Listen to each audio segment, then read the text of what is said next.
How to survive college. Obviously I get to be bait. No, not that kind of bait, JFC. Remember the laundry ladies scheme? https www. Reddit.com r noSleep comments ZN68AB. How to survive college. Everyone hates that. After some debate I took her up on it. The flickering man is the bigger problem and I could use some help getting rid of him. If you're new, start here. https www. Reddit.com r noSleep comments are NOC. How to survive the holidays, and if you're totally lost this might help. https www. Reddit.com r Goat Valley Campgrounds comments is 75N1 Chow to survive college index. If this is going to work, she told me gleefully, rubbing her hands together. We her hands together, we her hands together, we her hands together, we her hands together, we her hands together, which means we need him to think it's his idea to be where we want him. I could see where this was going already. We were meeting in the dorm laundry room. There weren't any chairs, so I was sitting on top of a washing machine while she folded my laundry. While I have a lot of concerns about this temporary alliance, getting nicely folded laundry out of it is a decent perk, I suppose. I did tell her my underwear is off limits though. That's too far. You need bait, I said miserably. We need bait, she proclaimed gleefully, brandishing a sock. I am the bait, aren't I? Of course you're the bait. What else would you be? I don't know, I'd kind of like to be the heroine for once, I muttered. Please. You haven't suffered nearly enough for that yet. It was her disdainful tone that cut the deepest. I just heaved on the strap of the bag, swinging it up into the air like a flail, and then let it carry over my body and fall onto the ground right on top of the swimmer. The creature exploded. Just exploded. Bits of gelatin splattered all over the ground. It was on my face. It was in my hair. And the pool continued to churn in a frenzy, the swimmers oblivious or uncaring of the fact that I'd just slaughtered one of their brethren. I didn't feel any sort of satisfaction. I didn't feel much of anything at the moment. Like my mind was still catching up to my body. I dragged myself to my feet. My leg was dripping with blood and I was finally starting to feel the pain. It burned. I took mental inventory of everything I needed to do. Get gauze over the bleeding. Get dressed. Get out of there. I did all this with shaking hands, growing lightheaded by the minute. I began to panic. How bad was that bite? I couldn't see it clearly. I couldn't even look at it without feeling like I was going to faint. There was just so much blood. Did I need stitches? Was the laundry lady's first aid kit going to be enough? I made it out of the gym on sheer adrenaline, and then once I was outside my nerve broke. Else, it hurt to walk. I could barely put weight on my leg. I was crying and I wanted to throw up. I found a random student and limped up to him sobbing and pulled up my jeans to show him my leg while asking for help, and he were like, "Oh fuck it," and literally picked me up and carried me to the student health center because it was like really close. I didn't need stitches. The punctures are deep but not long, so instead I have to clean them like a lot so they don't get infected. And they put me on antibiotics. Also, it's obviously a bite wound, and when they asked me what bit me I panicked and said a dog, figuring that D be the safest answer. But guess what? It's not. Because I said the dog ran off, and since they can't find the dog they have to play it safe and assume it wasn't vaccinated. So now I am getting rabies shots. And I hesitated on when my last tetanus shot was, so I got that boosted just in case, and now my arm hurts so bad I can barely move it. ISTG, this had better work. The flickering man needs to get wrecked for everything I've suffered because of him. https www. Reddit.com r Goat Valley Campgrounds. Read the first draft of the rules. https www.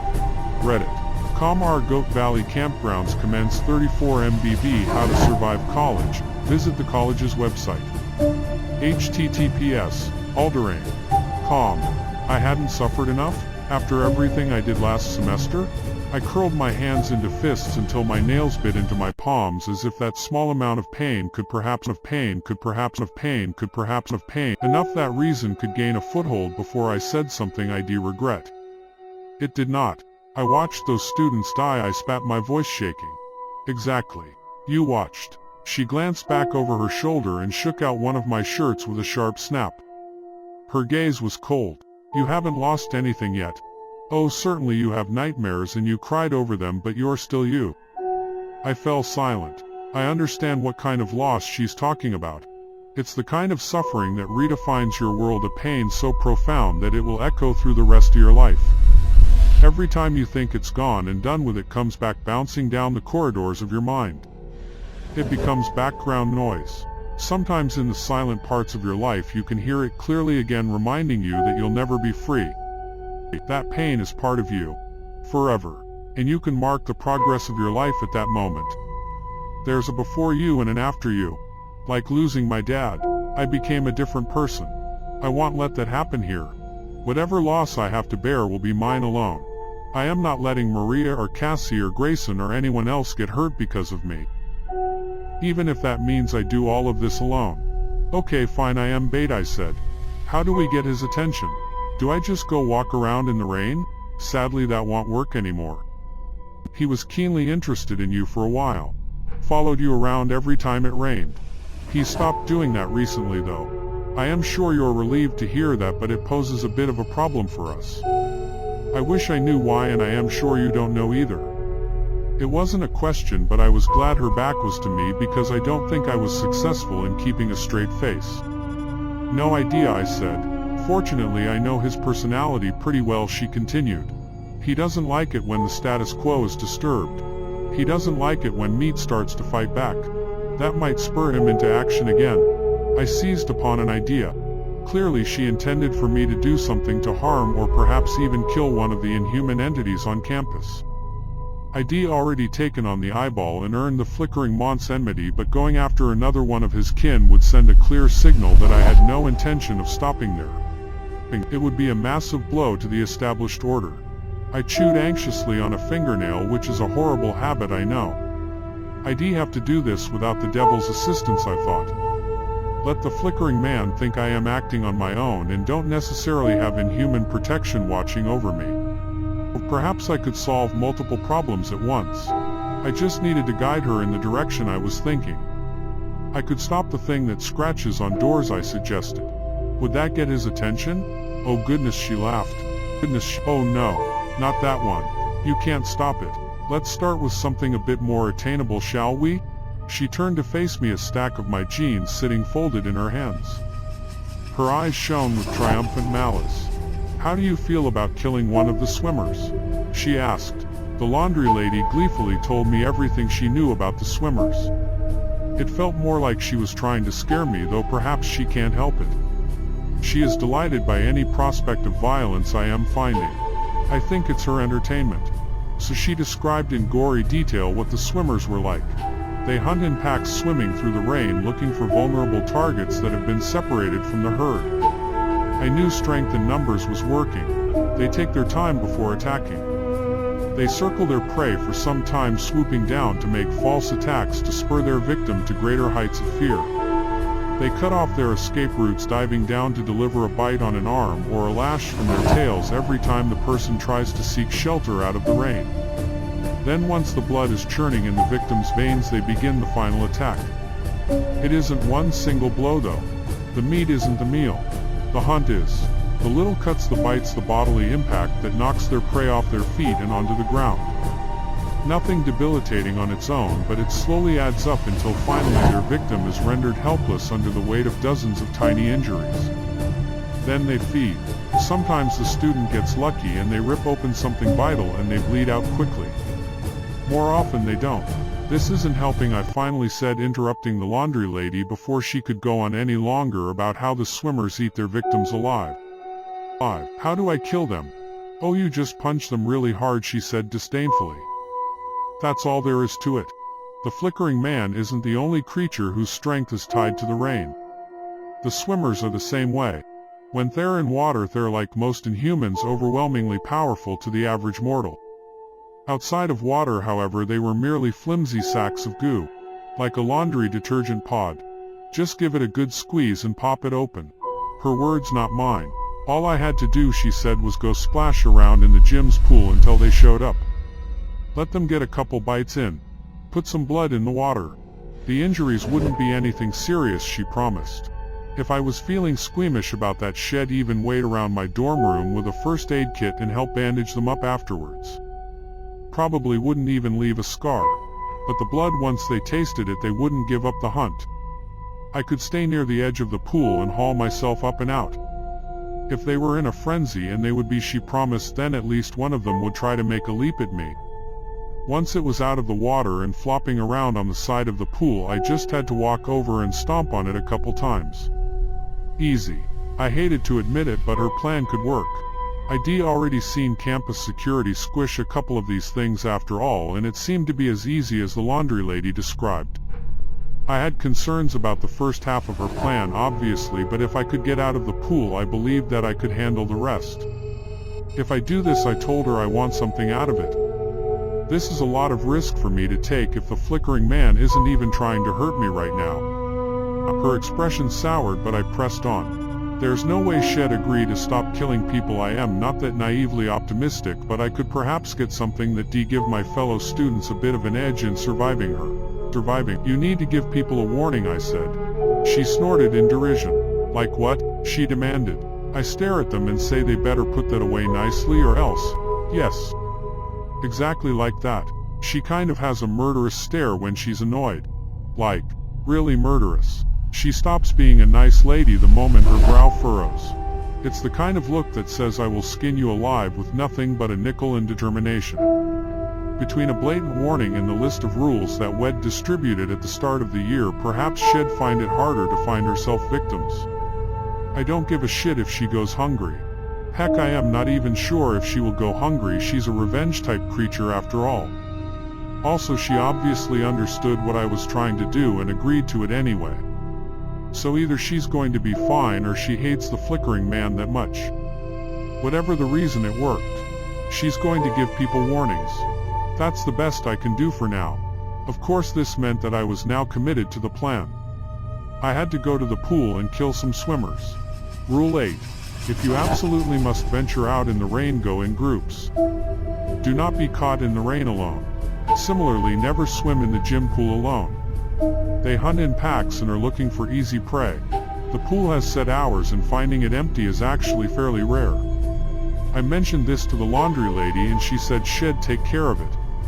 Just show up an hour before the pool closes, she said, and she'd do the rest. I think she stole everyone's bathing suit. I mean, laundry is her domain, and when I was getting changed, there were two other girls in the changing room that were very confused as to why their bathing suits weren't in their gym bags when they and since it was close to when the pool closed for the night, there was no reason to go get it and come back. They just left. I am sure a similar scenario played out in the men's changing room. No, I am not sure if they ever got their bathing suits back, and I have no way of finding out. Anyway, I had the pool to myself when I went out there. My heart was pounding as I dipped a toe in the water and then descended the steps. My plan was to stay in the shallow end of the pool so it'd be easier to escape. If I couldn't get to the stairs, I could grab hold of the edge and pull myself out pretty easily. I ignored pool rules and brought my gym bag with me with some supplies. Clothing so I could immediately leave and wouldn't be bleeding all over the changing room. First aid kit to buy time so I could get back to the dorm. And finally, I borrowed a 15-pound dumbbell from the weight room and hid it inside my gym bag, just in case I needed extra blunt force. I didn't see the swimmers until their first attack. They were nearly invisible in the water. I saw a strange pattern in the water, distinguishable from the reflection of the overhead lights only because it was moving towards me at an unnatural speed. I only had time to freeze to brace for pain when it struck. It veered right before reaching me. It swerved sharply, and I had a second to wonder if perhaps it was only trying to scare me before its tail snapped free of the water. It arched, trailing a sheet of water behind it, then it cracked like a whip and struck me in the chest.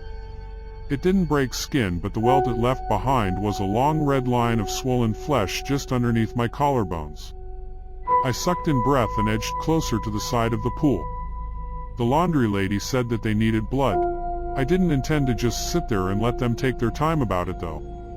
I watched the water, noticing now how there were disturbances in the water near the bottom of the pool. Large shapes nearly invisible that left subtle ripples in their wake.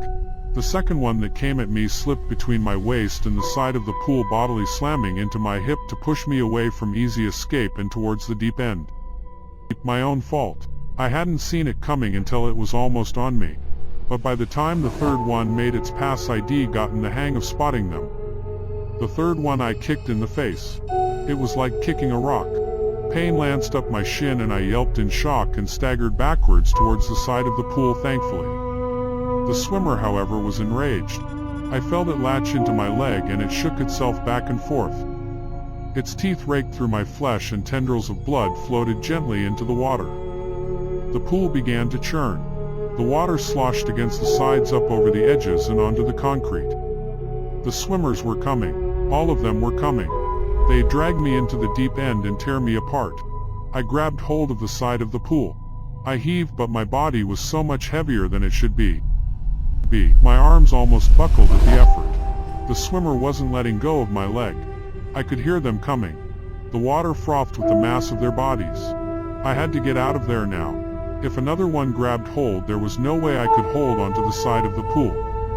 I realized how fragile my path to safety really was. One mistake and it would be snatched from my grip. I heaved with all of my strength, fueled by raw desperation, and I dragged more of my body out of the pool. I got my knee up and that gave me the leverage I needed to push myself the rest of the way out. I dragged my captured leg with me, not feeling any pain through the adrenaline rushing in my veins. But the weight and the pressure didn't lessen. I screamed in strain, and with one last pull I dragged both myself and the swimmer out of the pool. I landed on my stomach and desperately kicked at the ground with my free leg, pushing myself further away from the pool's edge. I twisted around, staring in horror at the creature that was still latched into the muscle of my calf. It covered the lower half of my leg like a blanket, cold and soggy. Its tail lashed about and its wings flopped uselessly on the cement. I could see its teeth through its body and the streaks of blood smeared down its underbelly. I didn't feel the pain. It couldn't be that deep if I couldn't feel the pain, I thought distantly. My gym bag was within reach. I grabbed the strap and dragged it towards me. The swimmer was flailing about, its fins slapping wetly on the concrete. It jerked itself back and forth, wrenching at my knee painfully, trying to drag both itself and me back into the pool. I didn't even try to get the weight out.